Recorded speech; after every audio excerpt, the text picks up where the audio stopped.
And I think جو سب سے زیادہ شرمندگی کی بات انڈیا کے لیے اب ہو رہی ہے کہ Pakistan and India are being equated as regional powers as such. تو ظاہر سی بات ہے وہ تو پاکستان کی طرف ہمیں پیرٹی زبیر بالکل اس کے ساتھ دنیا بھر پیرٹی ہمیں مل گئی ہے. ایک اور تناظر جو جس میں یہ ساری جنگ کو دیکھا جا رہا ہے کہ یہ جو 100 سال سے رائز آف دا ویسٹ جو ہے لیڈ بائی یونائٹڈ اسٹیٹس کے بعد اب یہ جو ہے اس کی فال اور رائز آف یا کم از کم لیسنڈ پاور جو ہے اور rise of China and global south led by China, یہ اس تناظر میں بھی یہ اس جنگ کو دیکھا جا رہا ہے. کیا کہیں گے؟ ایبسولوٹلی دیکھیں نا, ایک تو یہ ہے کہ چائنا کی economic as an economic power house تو کسی کو کوئی شک ہی نہیں ہے. وہ تو نمبرز ٹیل نا کہ ان کے فورن ایکسچینج ریزروز اتنے ہیں, ان کی گروتھ اتنی ہے کنسسٹنٹلی پچھلے 30 سال سے, ایکسپورٹس اتنی ہیں, افریقہ میں ڈومینیٹ کر رہے ہیں as an economic power, Asia میں, یورپ میں ان کے ساتھ جو ٹریڈ ہے سب کچھ ہے. چائنا امریکہ کو خود ہلا دیا تھا, تو اکانومی کے حوالے سے تو China has established it self and another few years it will over take America as the number 1 economic power, وہ سب کو پتہ ہے. لیکن اس کے ساتھ ساتھ ملیٹریلی ایک بہت سا اسیسمنٹ تھی کہ جی چائنا اس کے ساتھ ساتھ کس قسم کے آرمز اینڈ اکوپمنٹ تیار کر رہے ہیں, ان کی کیپیسٹی کیپیبلٹی کیا ہے. اب یہ پاکستان انڈیا کی جو جنگ ہوئی ہے اس میں جو سب سے زیادہ اس پوائنٹ آف ویو سے جس کو فتح ملی ہے وہ چائنیز اکوپمنٹ کو ملی ہے, چائنیز انٹیلیجنس کو ملی ہے. بہت سے لوگ کہہ رہے ہیں کہ کس طرح سے چائنا نے پاکستان کی مدد کی تھی اپنی انٹیلیجنس سورسز کے تھرو, اور ان کے جو اکوپمنٹ ہے جس کو ہم نے اتنے اچھے طریقے سے دیکھا. اکوپمنٹ تو ہو سکتا ہے اچھا, بٹ اس کو ظاہر سی بات ہے اس کو کنورٹ کرنا into success also is because of the people who are using it اور پلاننگ اٹ. سو جہاں پاکستان کے آفیسرز نے اور جوانوں نے زبردست طریقے سے لڑا ہے, چائنا کی جو کیپیسٹی ہے, کیپیبلٹی ہے ڈیفنس کے حوالے سے پوری دنیا میں اس کی بات ہو رہی ہے, اور بیلنس اس حوالے سے بھی چائنا کے فیور میں ٹلٹ ہو گیا ہے. So China is sitting back watching it, خوش ہے. ٹیرف کی جو جنگ شروع کی تھی ٹرمپ نے, اس میں بھی ٹرمپ صاحب واپس چلے گئے ہیں. سو میرا تو خیال ہے کہ چائنا کے لیے یہ بہت زبیر انڈیا کے اندر جو ڈسکورس چل رہی ہے, کچھ سینر ایلیمنٹس ہیں پروین سونی جیسے جو یہ کہہ رہے ہیں کہ انڈیا بند گلی میں جا رہا ہے, کہ اس وقت دنیا جو ہے چین کی جو بیلٹ اینڈ روڈ انیشیٹو کے 150 ملک ہیں, 75% جو ہے سی پیک بھی ہم luckily on the right side of history ہیں, اور ایک ایمرجنگ پاور, کیا پاور اب بن چکی ہوئی ہے emerging power, it is super power now China, ہم اس کی سائڈ پہ ہیں. انڈیا جتنا اس پہ زور لگائے گا وہ دوسرے کیمپ میں اتنا ہی جائے گا, جو کہ اس کے لیے ایک فیوچر میں یہ ایک بند گلی ہے. ان کے اپنے کچھ, آپ کیسے اس کو دیکھتے ہیں؟ دیکھیں نا, انڈیا کا یہ جو مودی کا ایکسپیریمنٹ تھا 10-11 سال کا, it is coming to an end clearly. انہوں نے اس سارے پروسیس کو, اس میں بہت اکانومی نے ترقی کی ہے, there is no doubt about that, اور انڈیا نے اپنے آپ کو منوایا ہے as an emerging economic power on the world stage. But اس کے ساتھ ساتھ جو انڈر کرنٹس تھے نا عامر, جو ہو رہے تھے کہ انڈیا کی جو سوسائٹی تھی which was built around secular and democratic traditions, اس کی اسٹرینتھ ہی وہی تھی 1947 سے لے کے, وہ کمپلیٹلی انڈیا کو ڈسفگر کر دیا. وہ تمام چیزیں کرنے اور ایروگنس اس کے ساتھ آ گئی.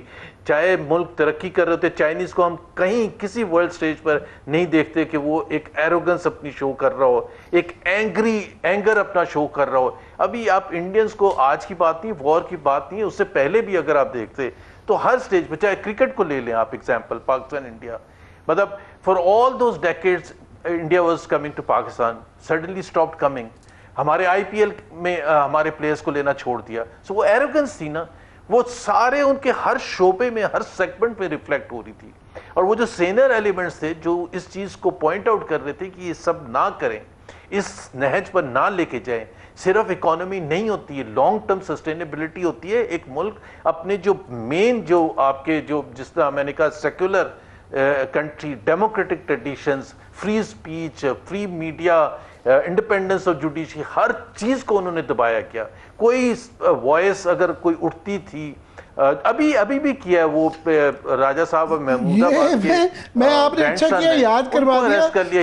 ہم تو اپنا رونا روتے رہتے ہیں, مگر یہ جو راجہ صاحب محمود آباد کے جو یہ گرینڈ سن ہے علی خان محمود آباد, وہ میں نے ان کی جو ٹویٹ ہے وہ یہ ایون انڈیا میں کہا جا رہا ہے کہ انہوں نے صرف یہ کہا کہ جناب آپ وار کو ایک تو گلوریفائی نہ کریں, دوسرا اس میں کہا کہ آپ نے 2 خواتین, ایک مسلمان جو صوفیہ قریشی اور ایک سکھ خاتون بٹھا کے, یہ جو انڈیا کی انڈرلائنگ ریئلٹی ہے کہ جو مائنورٹی کے ساتھ برا سلوک ہو رہا ہے یہ اس کی نمائندگی نہیں کرتی کہ 2 آپ نے خواتین سپوکس پرسن بٹھا کے آپ یہ امپریشن دے رہے ہیں کہ آپ کے ہاں کوئی جینڈر لیول یا مائنورٹی کے ساتھ اچھا سلوک ہو رہا ہے, اس پہ ان کو دھر لیا. سو ہم تو اپنا رونا روتے رہتے ہیں, انڈیا نیکسٹ لیول پہ جا چکا ہے. عامر, میں صرف یہ کہوں گا, I think India need senior leadership like Vajpayee sahab, like وی پی سنگھ, جو کہ ملک کو بہت آگے لے کے جا رہے تھے, لیکن اس میں انہوں نے فنڈامنٹلز کوئی نہیں سیکریفائز کیے تھے. انہوں نے وہ کسی کے لیے خطرہ نہیں بنے تھے, نہ وہ انہوں نے ایروگنس شو کی تھی, وہ ہمبلنس تھی. میرا خیال ہے منموہن سنگھ, سوری وی پی سنگھ میں کہتا, Manmohan Singh, he was the person who's credited for taking India out of economic backwardness, اور انہوں نے انڈیا کو وہاں جا کے پہنچایا جو کہ خواب و خیال میں بھی نہیں تھا. کبھی آپ نے ان کے ڈیمونر سے, ان کی باڈی لینگویج سے, ان کی اسٹیٹمنٹ سے کوئی کبھی ایسی چیز نہیں دیکھی ہوگی کہ جس میں ایک ایروگنس ہو, اور وہ ظاہر پرائم منسٹر تھے. اب یہ مودی صاحب آ کے, اب کامیابی ان کی تھی, اور وہ کامیابی اس لیے مل رہی تھی کہ وہ ایک ایکسٹریمسٹ ایجنڈے کو لے کے جا رہے تھے. سو جب آپ نفرت کے بیسس پر پولیٹکس کرتے ہیں تو آپ کو پولیٹیکل کامیابی تو ملتی ہے, بیکاز میجورٹی آپ کے ساتھ ہو جاتی ہے, لیکن اس کے بڑے ظاہر ہے فار ریچنگ کانسیکوینسز ہوتے ہیں. اور India, I mean personally I would like India not to be what it has become in the last 11 years, اور خراب سے خراب تر ہوتا جا رہا ہے. اور وہ ہسٹوریکل زبیر ایک اور پرسپیکٹیو جو کہ پرسپیکٹیو ایک پیش کیا جا رہا ہے کہ الٹیمیٹلی اگر انڈیا اس بند گلی سے اپنے آپ کو نکالنا پڑے گا تو اس کو معاملے کی جڑ پہ جانا پڑے گا کہ جو چائنا ہمارے ساتھ پہلے بھی کھڑا تھا, مگر یہ جو امپیٹس اس کو ملا وہ 2019 میں ہوا, اور وہ 370 کو جو ایبروگیٹ کیا گیا اس سے پہلے, بلکہ ایک ہسٹوریکل پرسپیکٹیو یہ بھی ہے کہ 2016 سے, میں کھٹمنڈو میں خود موجود تھا, سارک کی وہ جو لاسٹ سمٹ ہو پایا تھا, اس میں پاکستان, نیپال, سری لنکا نے کہا کہ چین کو بھی شامل کر لیتے ہیں. انڈیا نے اس کو بلاک کیا اور اس کے بعد سے سمٹ ہوا ہی نہیں. وہاں سے معاملہ شروع ہوا, پھر 370 ہوا, 370 کے بعد چائنا نے گلوان میں اپنا شو کیا, اور جب سے یہ سلسلہ جاری تھا انڈیا ابھی بھی مس ریڈ کر رہا ہے کہ یہ معاملہ کہاں پہ شروع ہوا, اور چائنا کی کمٹمنٹ جو ہے اس کے اندر سی پیک کے ساتھ بھی ملا کے یہ اور اس میں باک ڈاؤن ہوتا جائے گا. کیا کہیں گے اس پرسپیکٹیو سے؟ میں آپ کو پتا شہباز شریف کا اتنا مداح نہیں ہوں, لیکن انہوں نے ایک سٹیٹمنٹ جو دی وہ بڑی ریلیونٹ تھی کہ انڈیا اپنے آپ کو خطے کا تھانے دار سمجھ رہا تھا, اور اس میں they started even taking on China. ابھی ایک کنٹری کسی کے دوسرے کی اسٹرینتھ کو دیکھ کے آپ اس کے ساتھ پنگا کرتے ہیں. آپ چائنا کی اسٹرینتھ کو بھول گئے. چائنا امریکہ کے ساتھ مقابلہ کر رہا ہے. اور ایک اور میں بات ہوتا ہوں عامر کو, میں انڈیا جاتا بھی رہا ہوں اور انڈینز کے ساتھ انٹریکشن, انڈینز کو بالکل غلط فہمی ہے کہ وہ اور چائنا تقریباً آگے پیچھے ہیں اکانومی کے حوالے سے. انڈیا میں تقریباً 40-50 کروڑ لوگ غریب ہیں جن کو ٹوائلٹ تک کی ایکسس نہیں ہے. وہاں ریئل غربت موجود ہے. اکانومی بہت انہوں نے ترقی کی ہے from where it was, but let's not forget ان کی پر کیپٹا دیکھیں چائنا کی, انڈیا کی پر کیپٹا دیکھیں, کوئی مقابلہ ہی نہیں ہے. پھر ان کا جو چائنا کا سائنس میں, ٹیکنالوجی میں, ان کی ایجوکیشن میں, ہیلتھ میں جو انہوں نے جس طرح سے ترقی کی ہے, reaching out to every segment of the population, کروڑوں لوگوں کو غربت کی لکیر سے نکال کے اوپر لے کے آئے ہیں.